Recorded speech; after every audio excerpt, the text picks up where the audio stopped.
Hello students, welcome to Pioneer Convent School. In last video, we have started chapter 4th of Political Science, Alternative Centers of Power, and we have discussed about the great organization, European Union. Today, we are going to discuss another organization, that is ASEAN. Full form of this Associations of Southeast Asian Nations. South east Asian Nations की जो east और south direction के बीच में जो भी countries हैं, these are very smaller countries in area wise, कि बहुत छोटी छोटी कंट्रीज हैं और इन्होंने मिलके एक ऑर्गेनाइजेशन बनाई आसियान के नेम से। यानी जो भी साउथ ईस्ट नेशंस हैं वो सब मिलके इकट्ठे आए और उन्होंने एक ऑर्गेनाइजेशन बनाई। तो मेन पर्पस क्या था, मोटिव था बिहाइंड दिस, कि कॉलोनियल रूल के समय में इन सारी कंट्रीज की इकोनॉमिक कंडीशन बहुत खराब हो चुकी थी।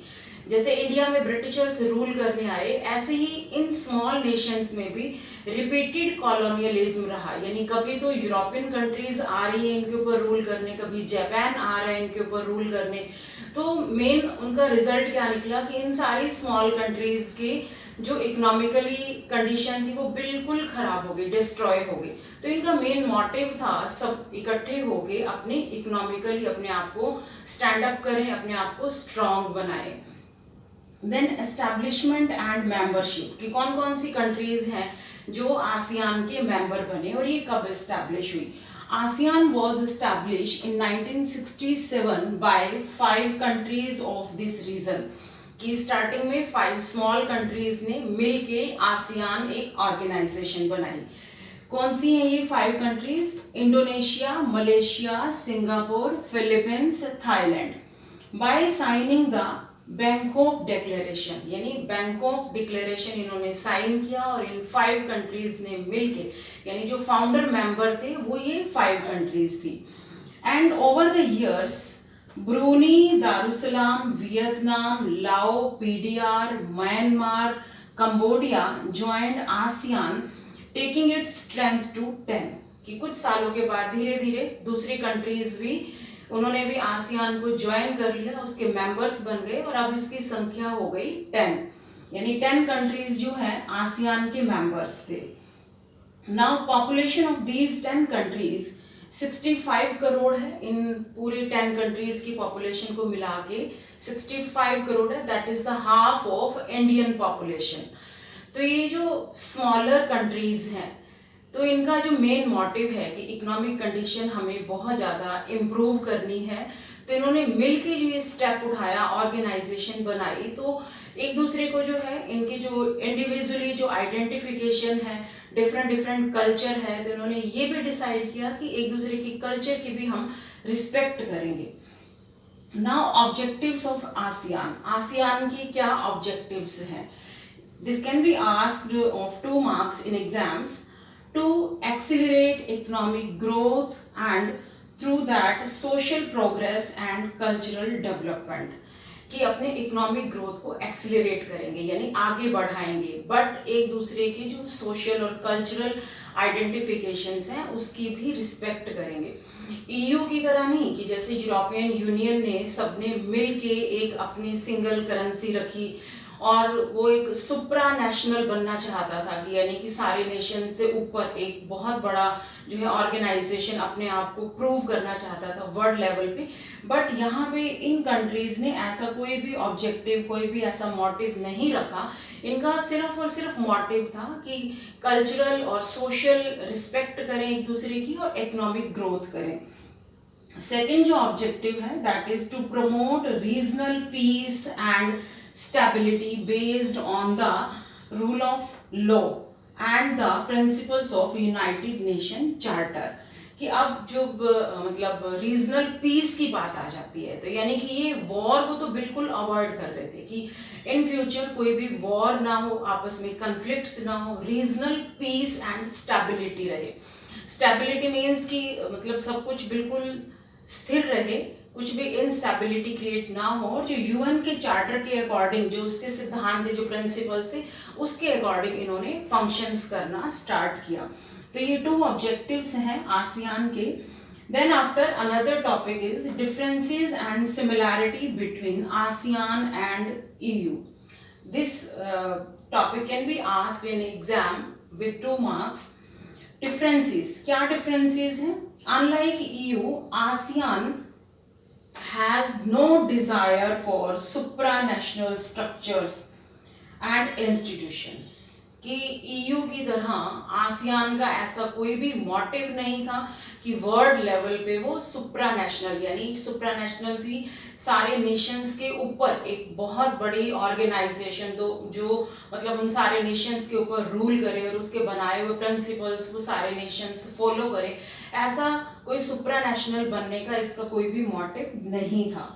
Another difference is ASEAN countries have adopted ASEAN way।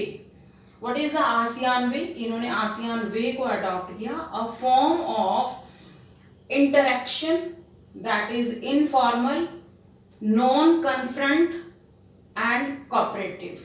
Non confront यानी कि कोई भी आपस में कंट्रोवर्सीज नहीं होंगी, मिल बैठ के आपस में ही सब सॉल्यूशंस निकाल लेंगे। ईयू की तरह नहीं कि जैसे ईयू में ब्रिटेन ने अपने आप को यूरोपियन यूनियन से विदड्रॉ कर लिया था ब्रेक्जिट के नेम से, कि बट इन्होंने कहा कि ऐसा एक आसियान वे अडॉप्ट करेंगे कि इंटरेक्शन होगी बहुत ही इनफॉर्मल वे में और नॉन कन्फ्रंट होगा और आपस में बहुत ज़्यादा कोऑपरेटिव रहेंगे ये एक दूसरे के लिए। Now similarities, in 2003 ASEAN would along by the path of EU. अब ये भी एग्जाम में पूछ लेते हैं कि आसियान ने ईयू के पाथ को अडॉप्ट किया, यानी ईयू के मार्ग पर वो चल पड़ा। By agreeing to establishing an ASEAN community comprising the 3 pillars, कि जो 3 पिलर्स हमने वहाँ मतलब यूरोपियन ऑर्गेनाइजेशन में डिस्कस किया था, यूरोपियन यूनियन में, कि उन्होंने इकोनॉमिकली और मिलिट्री को भी स्ट्रॉन्ग किया और अपने कल्चर को भी स्ट्रॉन्ग किया। तो यहाँ पर भी 3 पिलर्स हैं, ASEAN security community, ASEAN economic community and ASEAN socio cultural community की, यानी कि अब इकोनॉमिक कंडीशन के साथ साथ ये अपने कल्चर को भी जो है स्ट्रॉन्ग करना चाहता था और सिक्योरिटी के बेसिस पे भी अपने आप को स्ट्रेंथन करना चाहता था। तो ये 3 पिलर्स हैं जिनके बेसिस पे वी कैन से कि ये ईयू के पाथ पर चल पड़ा था, यानी ईयू का पाथ जो है इसने अडॉप्ट कर लिया था। Now we are going to discuss these 3 pillars. In 2003, ASEAN moved along the path of EU by agreeing these settlements security community, economic community and socio-cultural community. So first is security community. It's based on the conviction that outstanding territorial disputes shouldn't escalate into the armed confrontation। कि कोई भी अगर मतलब आपस में disputes हो जाते हैं, किसी बात पे कन्फ्लिक्ट हो जाता है, तो आर्म्ड कन्फ्रंटेशन नहीं होने देंगे, यानी कि कोई भी युद्ध नहीं होने देंगे, आपस में ही मिल बैठ के उसको प्रॉब्लम को सॉर्ट आउट कर लेंगे। यानी कि इनका जो पैचअप था, जो फ्रेंडशिप थी, जो मतलब कॉमन गोल थे, वो अचीव करने के लिए उन्होंने ये सारे एग्रीमेंट्स किए। By 2003, through various agreements, member states agreed to hold peace, neutrality, cooperation, non-interference and respect for differences। तो जो एग्रीमेंट हुए, इनके बीच में जो सेटलमेंट हुई, तो उन्होंने कहा कि तो हम पीस को मेंटेन करेंगे अपने अपने टेरिटरी में, अपने नेशन में, और आसियान के जितने भी मेंबर्स थे सब इसके ऊपर एग्री हुए कि पीस को मेंटेन करेंगे, न्यूट्रलिटी यानी कोई भी वॉर जैसी सिचुएशन नहीं क्रिएट होने देंगे, उससे बिल्कुल डिटैच होकर रहेंगे, कोऑपरेट करेंगे और एक दूसरे की डिफरेंसेस की हम रिस्पेक्ट करेंगे, एक दूसरे के जो इंटरनल मैटर्स हैं वहाँ इंटरफेयर नहीं करेंगे, यानी कि सोवर्न को मेंटेन करेंगे कि आउटर जो कंट्रीज हैं वो किसी भी कंट्री के जो इंटरनल मैटर्स हैं वहाँ पे बिल्कुल भी उसमें इंटरफेयर नहीं करेंगे। Then after the ASEAN regional forum 1994 carries out coordination of security and foreign policy, कि 1994 में इन्होंने जो सिक्योरिटी पॉलिसी थी उसको भी आगे अप्लाई करने के लिए जो एक आसियान रीजनल फोरम बनाई थी कि हम आपस में कोऑर्डिनेट करेंगे और सिक्योरिटी और फॉरेन पॉलिसी को अडॉप्ट करेंगे। नाउ आसियान इकोनॉमिक कम्युनिटी, जो सेकंड पिलर है इकोनॉमिक कम्युनिटी का, क्योंकि मेन मोटिव ही था इनका इकोनॉमिकली प्रॉस्पर होना। Then to create a common market and production base within ASEAN states, कि यहाँ पर आपस में एक कॉमन मार्केट क्रिएट करेंगे जहाँ जाके मतलब एक ट्रेड के पर्पज से जो है बहुत स्ट्रॉन्ग रिलेशंस बनाएंगे, क्योंकि आसियान जितनी भी स्मॉलर कंट्रीज थी यहाँ पर लेबर जो है बहुत सस्ती थी, यानी कि अगर आप इन्वेस्ट कर रहे हो उस एरिया में तो आपको बहुत ज़्यादा प्रॉफिट होने के चांसेस हैं। And it has focused on creating free trade area for investment and labour, कि इन्होंने किसके ऊपर फोकस किया, फ्री ट्रेड एरिया, कि एक ऐसा एरिया डेवलप करेंगे जहाँ पे कोई भी आके इन्वेस्टमेंट करेगा, कुछ ज़्यादा उसके ऊपर मतलब टैक्सेस वगैरह नहीं होंगे और लेबर की भी पूरी सप्लाई रहेगी।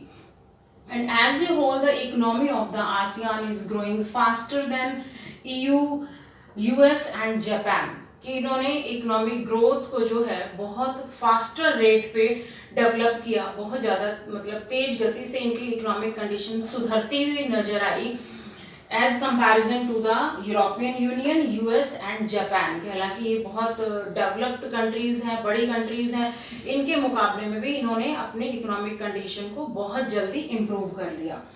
Now ASEAN socio cultural community, it's vision 2020, this is very important, vision 2020, and this can also be asked in exam with 2 or 3 marks, has defined an outward looking role for ASEAN in the international policy to encourage negotiation and conflicts in the region, कि vision 2020 देखा इन्होंने कि अपने members की strength जो है हम बढ़ाएंगे, 5 to 10 हुई, 10 से और ज़्यादा मेंबर्स, यानी कि अट्रैक्ट कर रहे थे अदर कंट्रीज़ को आसियान का मेंबर बनने के लिए, और साथ में जो इंटरनेशनल फॉरेन पॉलिसी है उसको भी अडॉप्ट करेंगे, और अगर कहीं भी कोई कन्फ्लिक्ट्स हो जाते हैं तो उसे जो है नेगोशिएट करके वहीं पे ही उसको ख़त्म करेंगे।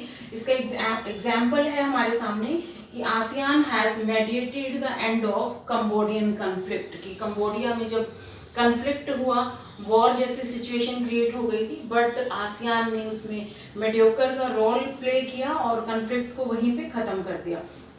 This is the logo of ASEAN flag, and what is the importance of this flag? The 10 stalks of paddy, 10 stalks of paddy, यानी कि यहाँ पर आप देखो बहुत टाइटली बाइंड किए हुए हैं ये स्टॉक्स, यानी पैडी यानी राइस, कि राइस के स्टॉक्स को बहुत टाइटली बाउंड किया गया है। इट मीन्स कि ये सिंबल करता है फ्रेंडशिप जो है इन कंट्रीज की बहुत स्ट्रांग है, कि पैचअप बहुत स्ट्रांग है, and represent the 10 south east Asian countries and formed together and friendship and solidarity, कि इन्होंने जो मिल के जो मतलब एक एग्रीमेंट किया, जो साइन किया, इनकी फ्रेंडशिप जो है काफ़ी स्ट्रॉन्ग है इन 10 नेशंस की। तो ये 1 मार्क में एग्जाम में पूछ सकते हैं कि जो आसियान फ्लैग है इसका क्या क्या रिप्रेजेंट करता है, ये किसको शो करता है।